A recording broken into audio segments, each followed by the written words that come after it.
You may inform the Secretary of the Royal Society that I have entitled my Michaelmas lecture, Darwin's Fundamental Error. That'll raise a few hackles, sir. Will it not? I must be off. You can acknowledge all of these. There's a good job. Thanks. Father? My dear. Did you hear how Roy barked last night? It was dreadful. No, I didn't. Did you hear him, Bennett? I can't say I did, sir. He kept on and on. He howled, too. I'm sure someone got into the garden. An intruder? Yes, because... Oh, Father.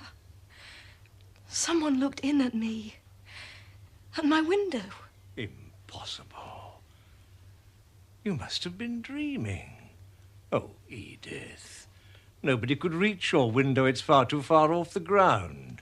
I am sure I wasn't dreaming. Bennett, you take charge, or I shall be late for the faculty meeting.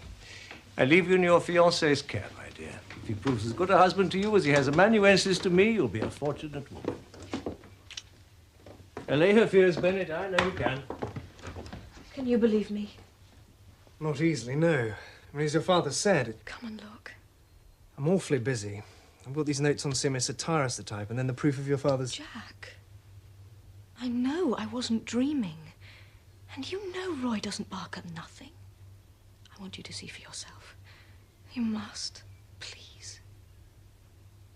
And then, after the barking woke me, I heard another sound. From just below here. From below? There. And there. Do you see? The ivy's pulled away. I must have fainted. The next thing I knew, it was dawn.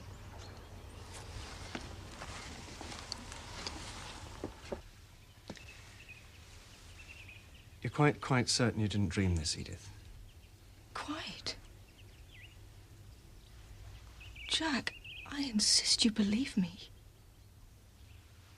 Very well. And that you inform Sherlock Holmes of the facts. Oh, darling. Or I shall reconsider our engagement. But why? I could not give my hand to a man who doubts my word.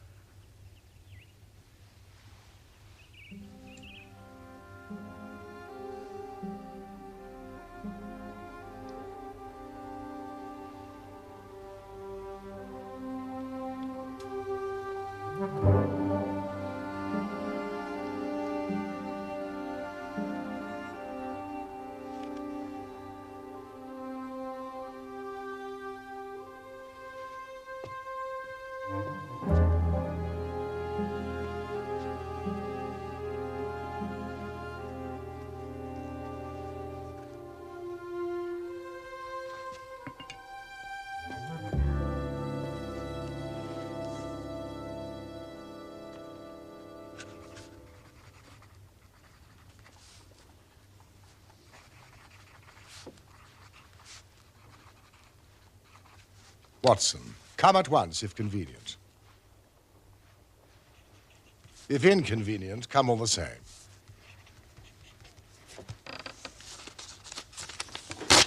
Holmes, I got your note, and it is inconvenient. Damned inconvenient. Your old wound is troubling you.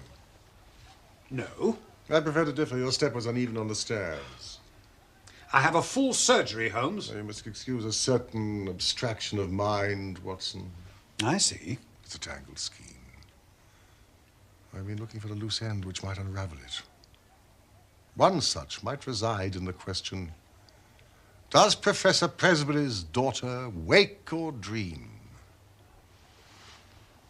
I'm summoned here for no more than this.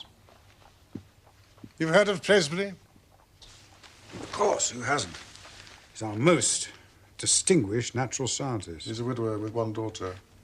She insists someone appeared at her window last night. Miss Presbury's bedroom is on the second floor and is completely inaccessible to even the most agile cat burglar. Read this. Arrived by the 1 o'clock post. Ah. The author already arrives, ahead of his time. A most precipitate young man. Mr. Bennett, my friend and colleague, Dr. Watson. How do you do? Mr. Bennett? Please sit down. No, forgive me. Mr. Holmes, I fear I've made a grave error of judgment. I should not have been in touch with you at all. I've wasted your time entirely. You discovered a rational reason for Miss Presbury's fears. No, I can't say that.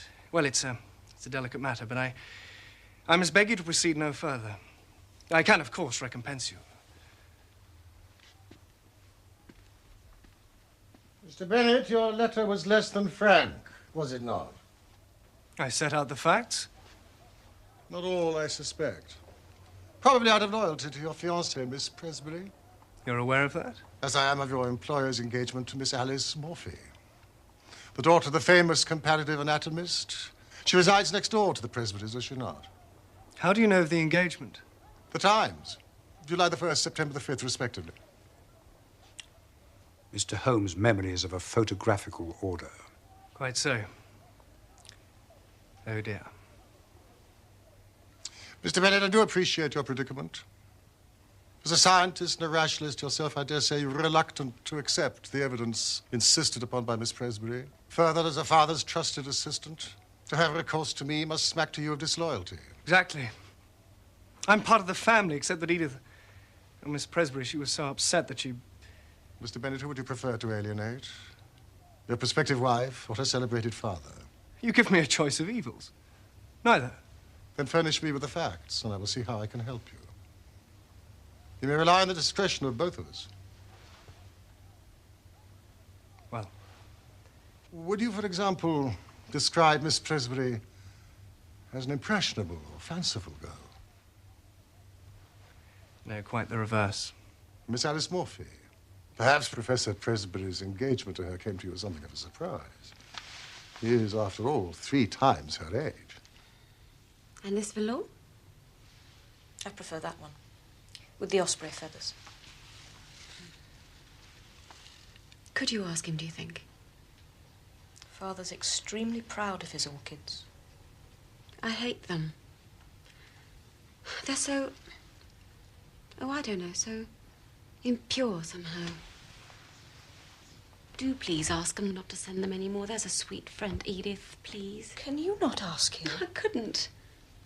I daren't. I'm such a coward. Well... Oh, please. You've got so much more character than me. You're as strong as he.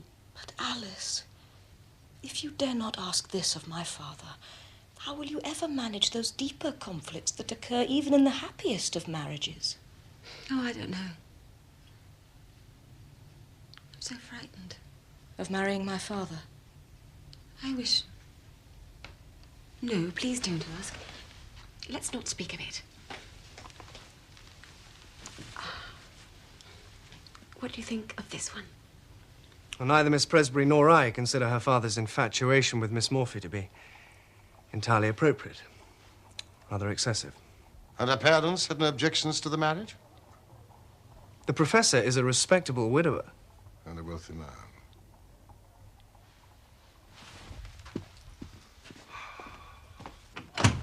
When may I call? Call? To view Miss Presbury's window. To determine for myself its accessibility or otherwise to an intruder. Shall we say 11 o'clock tomorrow morning? Professor Presbury will be at his college. That's of no matter. At present, my inquiries are purely logistical. I have never had any secrets from the professor. Mr. Bennett, let me refer you to your first question, which you have in fact answered. You're more inclined to Miss Presbury's party than you are to your employer's. Yes, I dare say. Thank you. Good day. Good day.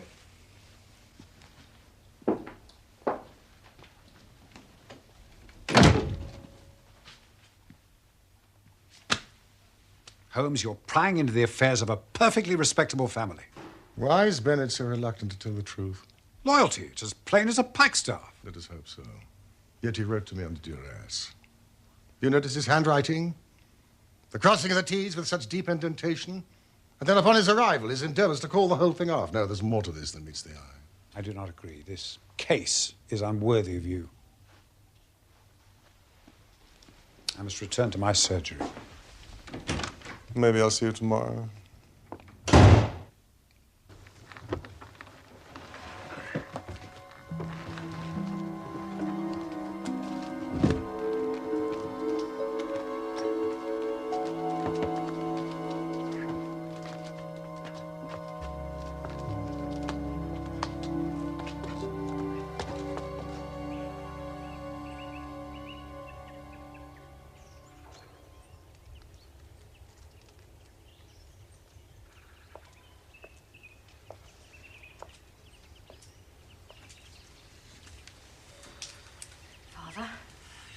My dear, I trust you slept better.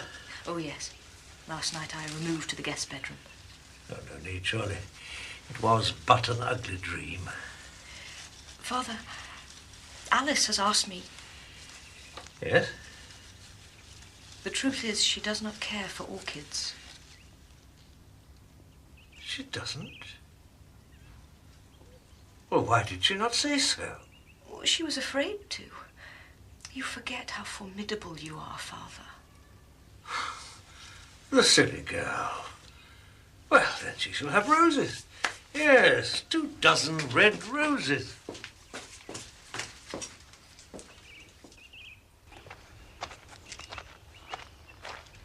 Roy was quiet enough last night. Not to rouse him, sir. Docility itself. Marked change, MacPhail. Aye. He's grown accustomed to his shackles. The poor beast.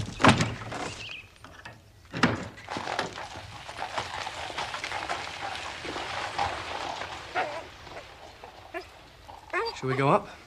If Miss Presbury has no objection. I understand the necessity. Let us lead the way, my dear. I'm glad you're more yourself today, Watson. You were a veritable bear yesterday. A touch liverish, perhaps.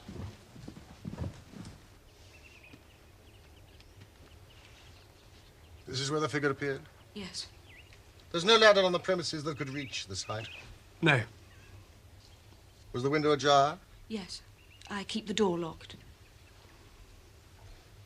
Did the hand touch the window pane? I don't know. I fainted. Of course you did, of course you did. No, it's a formidable elevation. Yet the ivy is strong. Hedera legriensis. Torn away just here. Ah. Miss Presbury, your father has returned prematurely. No, he mustn't know you're here, Mr. Holmes. That can scarcely be avoided. However, let us go down. The back stairs? Certainly not.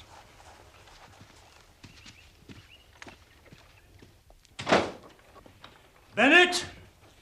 What did you do in my lecture? Who the devil are you, sir? Father, I'm sorry. Mr. Sherlock Holmes. Who?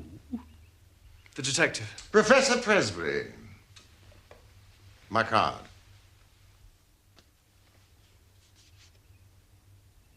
$221B. hardly an address to inspire confidence. I have never sought to inspire confidence in others. I have quite enough of my own. May I introduce my colleague, Dr. Watson? Certainly not. You may leave at once, the pair of you. Father, they are here at our request. But not mine, Edith. And you, Bennett. You should have consulted me before resorting to such methods. A common detective and his accomplice. Really? Now, sir, allow me to escort you from the premises. My assistant had no authority to engage you in this matter. Kindly inquire into it no further. Should you persist, I shall have no hesitation in calling the police. This trade of the yard is well known to me, so beware. I would not hesitate in calling Lestrade, Professor, if you wish to have the mystery solved. There is no mystery, sir. None. Now be gone with you. Or would you have me release my dog? Believe me, he'll not distinguish between a hired snoop and a low intruder. Or would you be gone, sir, will you? We shall, sir, we shall. But you're over the mark. Kindly watch your words. As a breed, despite their ferocious appearance, such dogs are seldom vicious. I'm surprised that Roy needs chaining at all. Unless it is for your safety as much as ours.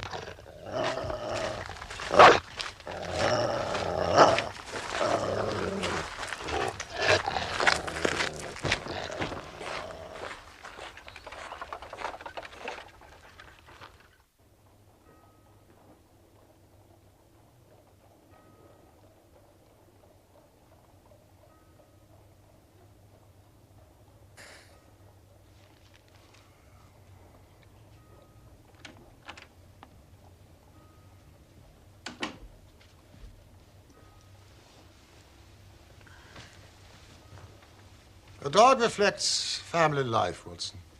Does it indeed? Who ever heard of a frisky dog in a gloomy home? Or a sad dog in a happy one? Snarling people have snarling dogs.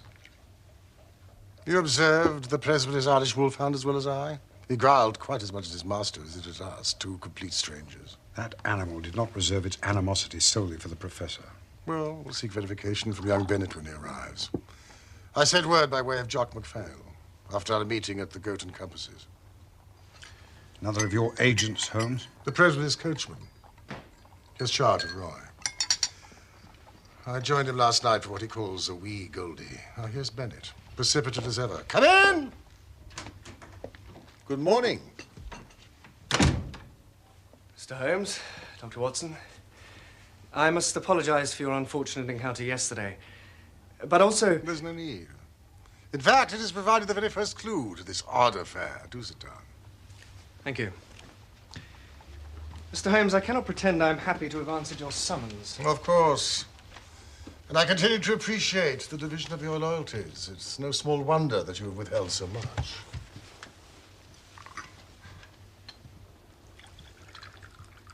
Roy first attacked his master on the evening of September the 2nd, did he not? How can you know that? As the professor came from his study into the hall, you restrained the dog.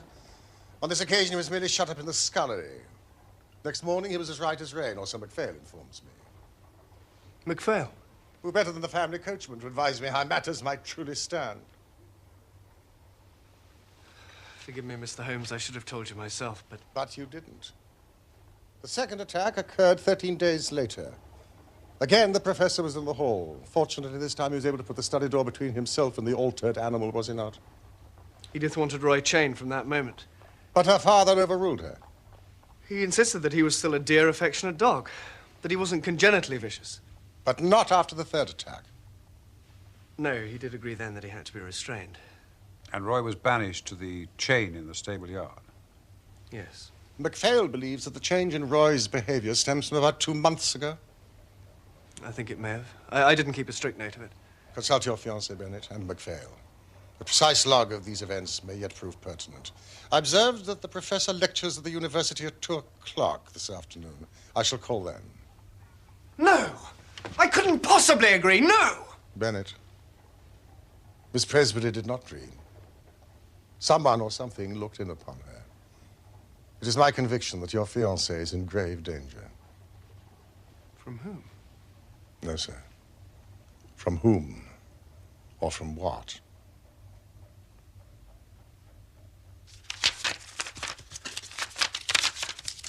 The secretary, you handle the professor's correspondence. Oh, yes, it's my responsibility to open every letter. Has it always been Miss Presbyterian's habit to lock her bedroom door at night? No. Well, she told me that Yes? it was after Roy began to behave so strangely. That she too became afraid of the dog? Mr. Holmes, you mustn't touch his desk. Bennett! Thank you.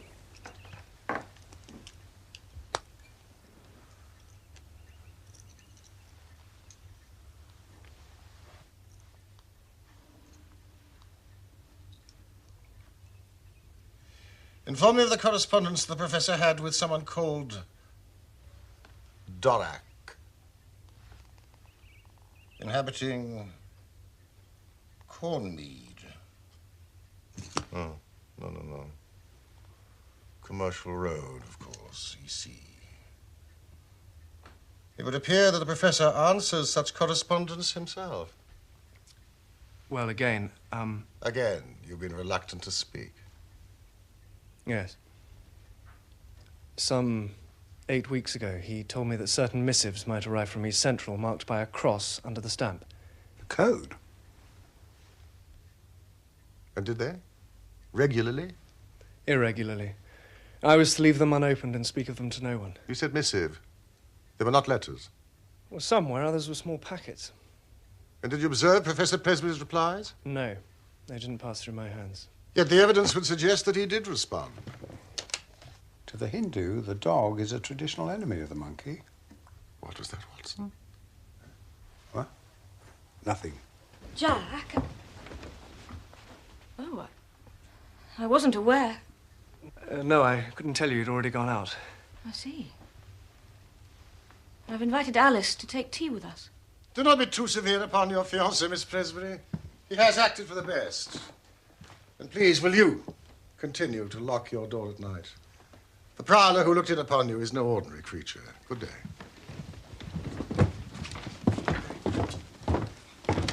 Jack, you shouldn't have brought him in here. I didn't want to, but he insisted. He says there's grave danger. Was that Sherlock Holmes? The Sherlock Holmes? Your observation goes to the very heart of this business, Watson. Observation? Concerning the monkey and the dog, the very heart of it. Oh, you think so? If you'll be so kind as to accompany me to the university, you can drive on to the Commercial Road, inquire after Dorak. That's not an address, Holmes. The commercial road's a mile long from Aldgate East to Limehouse. Then ask a costermonger where Dorak's shop.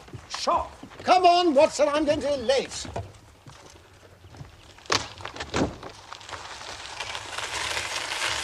The equatorial rainforests of Africa, Asia, and Southern America are filled with the sound and movement of a multitude of species from the primate family.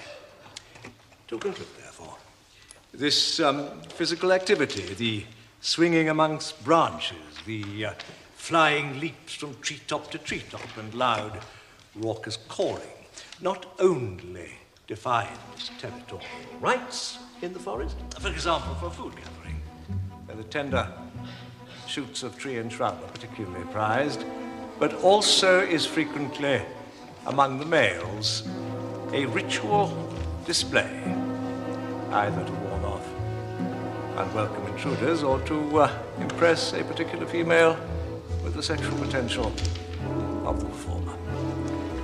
Thank you, gentlemen.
Good afternoon. Looking for something, are you? I believe there's some livery stables here or nearby. No. No, we've got a knacker's yard next door, that's all. Oh, right. Right you are. It's a dead-end cock. Oh, I could see a way through. Yes. You a narc or what? Not at all. Out. I'm sorry. I said out.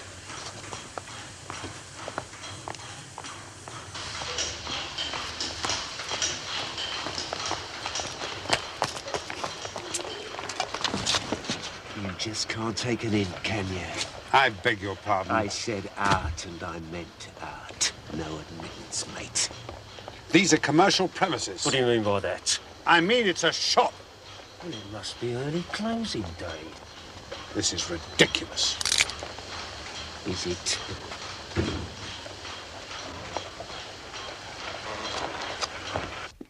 My dear Lestrade, I am astonished that you, a man of your standing, should call upon so petty an errand. Professor Presbury objects most strenuously to your investigations, Mr. Holmes. His complaint is that of unjustified harassment. The justification is yet to be proved. Has Presbury informed you of the facts? Of course. And your conclusions? A girl, half asleep, mistook a cat or a bird or both for an intruder. That's all. Trifle.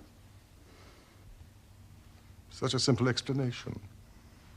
However, it begs the question of the family dog, does it not? Does it? What dog? Presbury did not mention Roy's part in this affair. Strange. Clearly a partial witness. I suggest you ask him. You're not in full possession of the facts of this complex case. Trust you to say there's more to it than meets the eye, Mr. Holmes. I never concern myself in anything without that stimulus. If you persist, you may find yourself at the wrong end of a private prosecution, you know. Professor Presbury is a determined man. Then we're fairly matched, are we not? I knew it. Well, I've said my say. Mr. Holmes. Lestrade.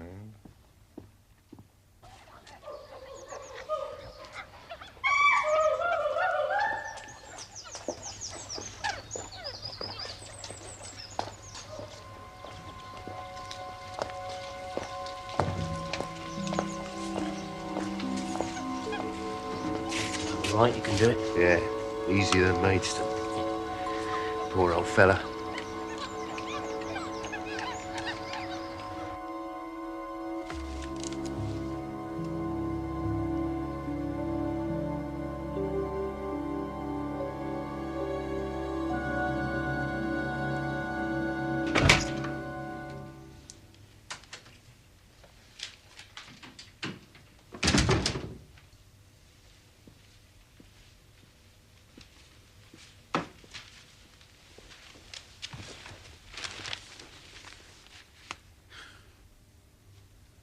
$144. Commercial Road. Oh, you located Doriac. Good. He appears to run a general store, as far as I can tell. He sells everything from flat irons to fish hooks. Can you be more specific? Well, can't be a very prosperous business. Why not? Because the general public are not allowed in. Did you discover anything else? Apart from being threatened by an unhelpful brute in an alley at the side, very little.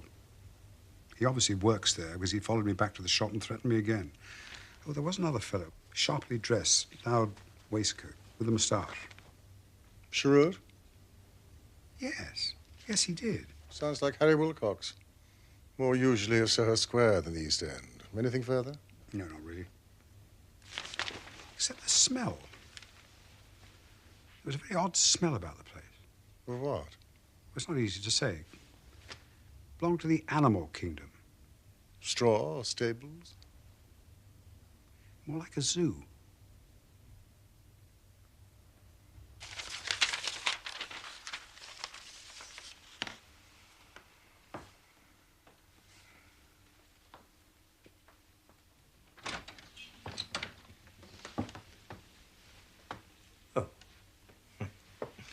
You're still up. Yes, sir. I thought I might finish these proofs. Very conscientious of you, but no, you get to bed. I'd rather not, sir. I should like... Get to bed. Go on with you. Yes, sir. Very well.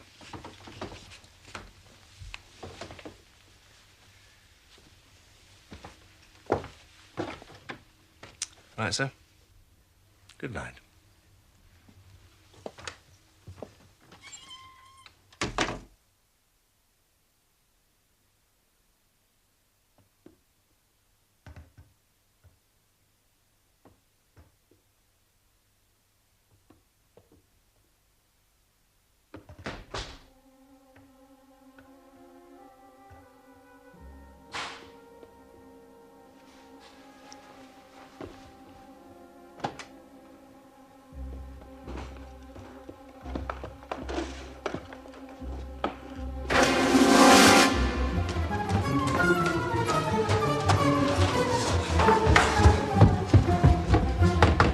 Darling, wake up, it's me! Edith! Who is it? It's me! Open the door!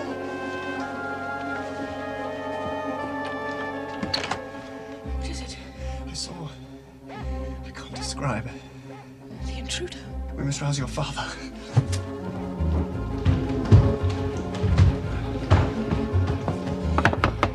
Professor Presbury! Father! Sir! Sir! What is it? Jack thought he saw... I fancied I heard an intruder, sir. You did? Yes, Roy too was exercised, but when I looked out just now, there was nothing, and he's since quietened down. Listen. But you thought you saw... Yes, I thought I saw Yes? an animal. Animal? No, it must have been a trick of the light, sir. It must have been Edith. Yes, sir. I was mistaken. My apologies.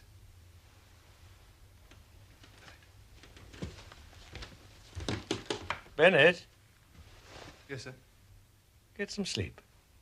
That's a good chap. Yes, sir.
Watson! Watson! Watson!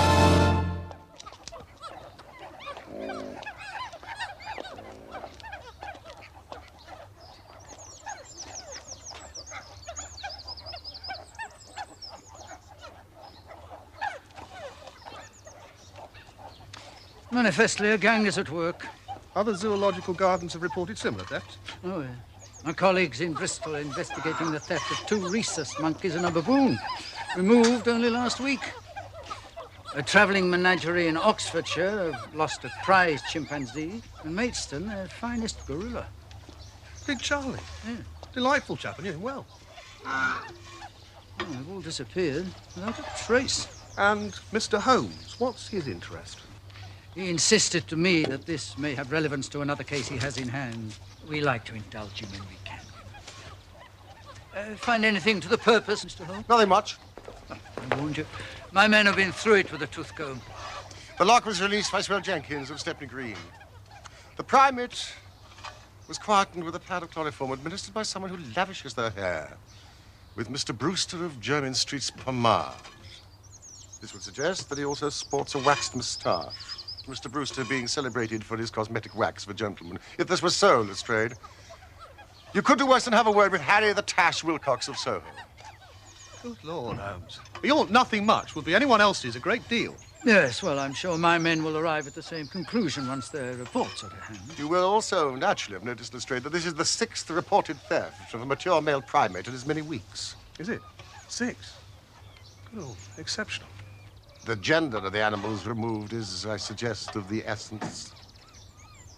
Good day.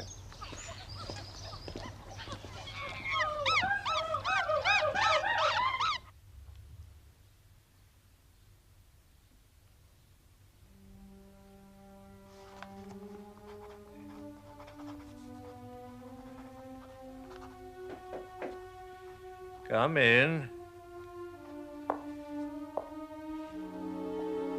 My dearest Alice. I'm not interrupting your work. No, no. I wasn't seriously engaged. Just some notes for future inquiry, nothing more. Shall we go through to the drawing room? This is hardly the place to entertain a young lady. No. Oh, dear. My dear child, what is the matter? I ought to have said before. What? There. You must take it back. Oh, but Alice. I can't marry you. I shouldn't have said I would, but I was afraid to say no. Please take it back. Nonsense, this is simply a... No! You must take it. There. I'm sorry. Alice! No! You're old. You're too old.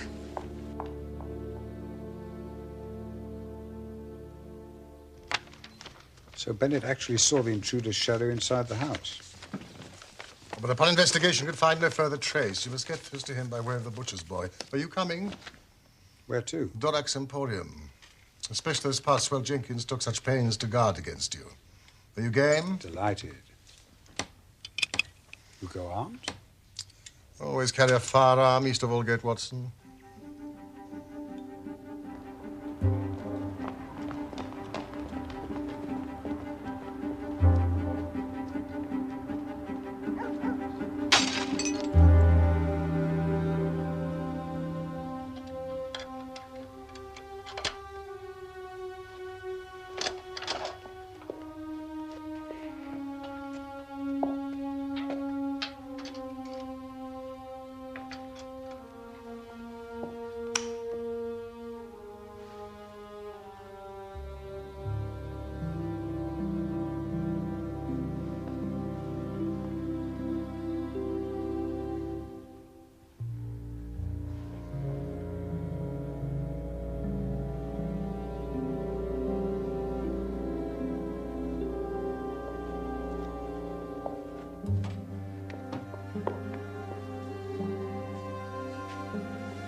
It's as I feared.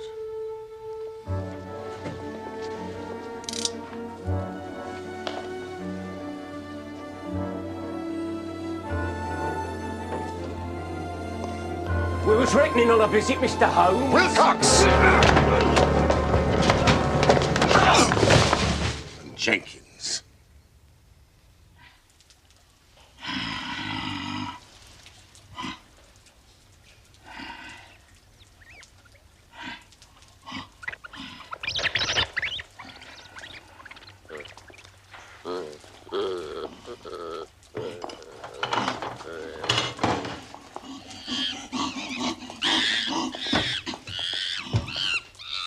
Heavens, Holmes, this is what I smelt.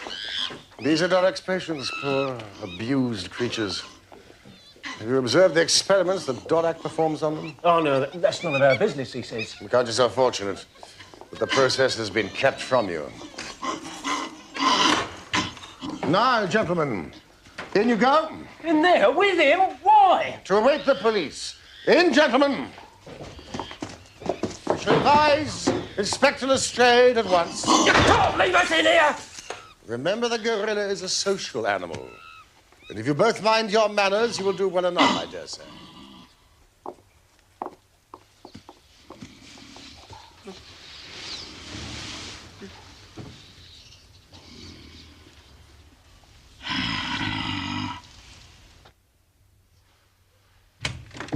Ah, Mr. Bennett and Miss Presley. Yes. I decided I had to accompany Jack, Mr. Holmes. I'm delighted. Have you brought the list of missing dates? Yes. Roy also barked on these nights. Please, never mind that, Mr. Holmes. We have far more urgent matters to impart. Is that so? Miss Morphy has renounced my father. She's returned his ring? Today. Since when he has remained locked in his study. Every time I've knocked, he shouted abuse at me. We fear. The logic of it, Watson. Of this progression, do you see it? Please. The first 3 occasions are self-evident. We know of those. What happened on the 5th of October?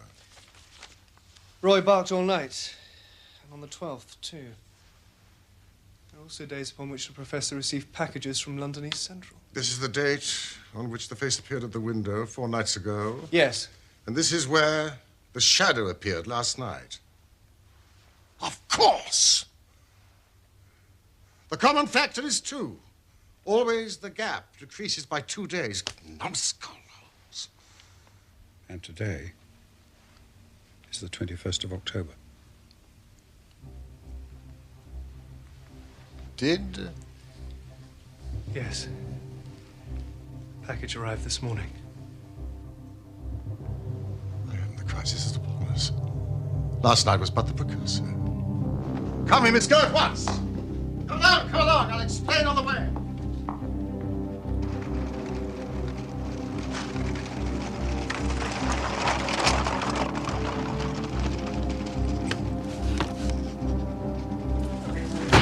It's open.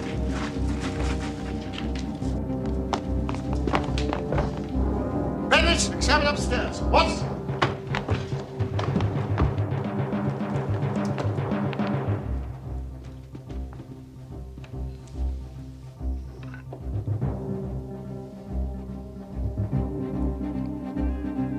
I thought as much. Did you hear, Mr. Holmes? Too well, Miss Presley, too well.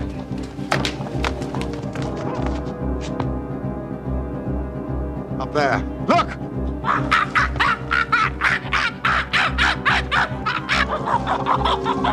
heavens, Holmes, you were right.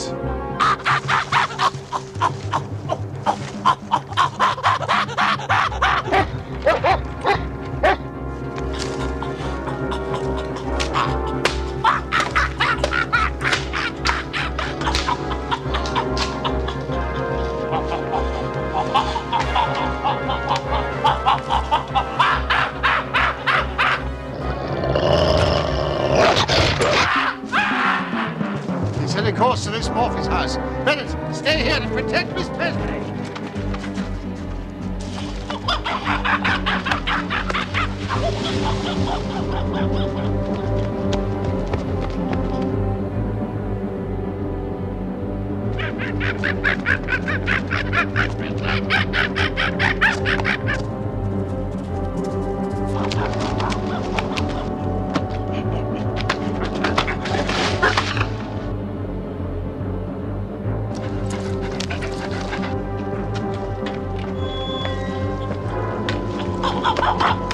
He's aiming for that balcony.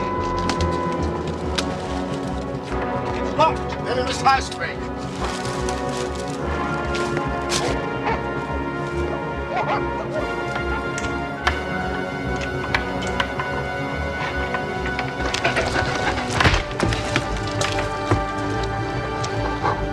Dog wants some dog.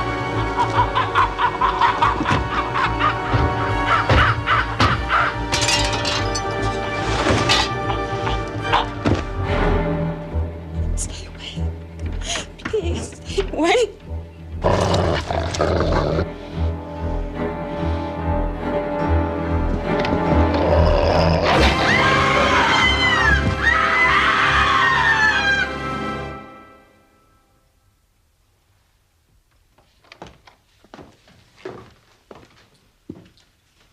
It's a close thing.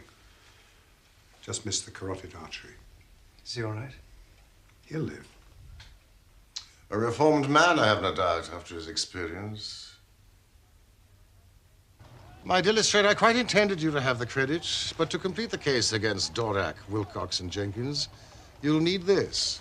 Here is the incontrovertible proof that those animals you've rescued from degradation were stolen for the sake of their glands. The animal extract to be sold at enormous profit to those foolish or desperate enough to imagine that a course of serum could restore their lost vitality without any other effects. I'm grateful to you, Mr. Holmes. Thanks to you, we've traced the evil to its source. Perhaps. But poor Presbury. When one tries to rise above nature, one is liable to fall below it. The highest type of man may revert to the animal when he leaves the straight road of destiny. Yes, well, I'll leave the philosophy to you, Mr. Holmes. Quite the best, Lestrade. I always do. Is the wolfhound to be destroyed? Oh, no. No, it was the monkey that Roy attacked, not the man. But the dog would be himself again quite as much as his master. Well, thank you both. Good day, gentlemen. Good day, Lestrade. If I may say so, Holmes, I think you went a little too far in allowing Lestrade all the credit. Not all, Watson. You can find it away in our archives. One day, the entire truth can be told.